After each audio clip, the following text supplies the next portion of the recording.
Hello, everybody. Welcome back to Her Impact Podcast. I'm Cassandra Hilos, your host, and today we're gonna talk about a story, the story of Rosalind Franklin, a story that shows sexism in science and against women's science specifically. So, Rosalind Franklin was born in 1920 in London, and she graduated with a doctoral degree in physical chemistry from Cambridge University in 1945. She spent 3 years in the Institute of Paris, where she learned X-ray techniques and the ability to determine the molecular structure of crystals. And then she returned to England in 1951, and she was a research associate of a laboratory at the King College in London. Soon there, she encountered Maurice Wilkins, which he also was a researcher there. He had his own research group studying the structure of DNA. They both worked in separate DNA projects, and Wilkins actually mistook Franklin's roles in the lab as an assistant rather than the head of her own project. Meanwhile, two more researchers, James Watson and Franklin Crick, both at the Cambridge University, they were trying to determine the structure of DNA as well.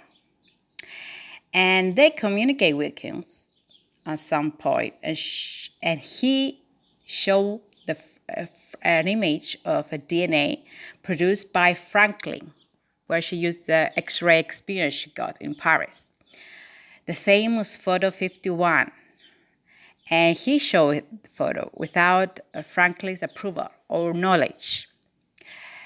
This photo enabled the three men researchers, Watson, Crick, and Wilkins, to determine the structure of DNA correctly.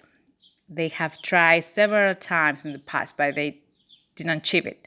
And it was until they found the photo 51, they look at it, and that's why they determined correctly the structure. And afterwards, they published a series of articles in 1953. Franklin as well did the same, showing her research outcomes and further detail on the DNA structure, more than the three men researchers.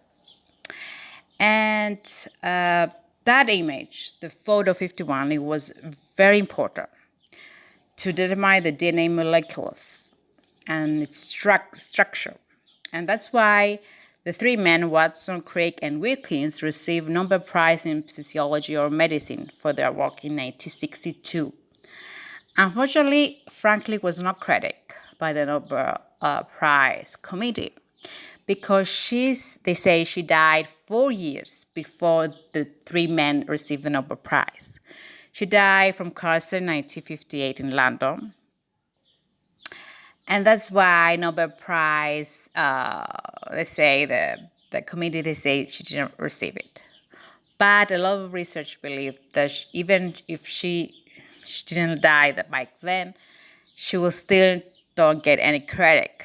And we all know that only 3% of women got Nobel Prizes on the so many years we have Nobel Prizes in science. And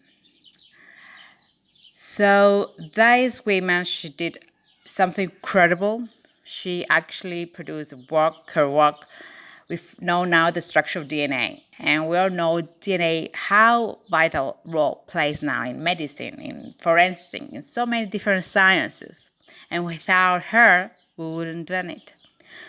But still, she is not credited. Until now, nobody knows Rosalind Franklin. Nobody knows her work. And still, she's not credited by the science community, not getting any prize and anything. And again, that's an example of sexism that happens in science. And one of the stories, Franklin, but there's so many other stories out there. So many women that are not credited because of their discoveries. So this is the story of Rosalind Franklin, the woman that is hidden, the hidden hero of DNA. Without her, we don't know about DNA, maybe. So this is another episode of Her Impact podcast. Hope you enjoy the story of Rosalind Franklin. Make science your superpower, and I'll see you next time with another episode.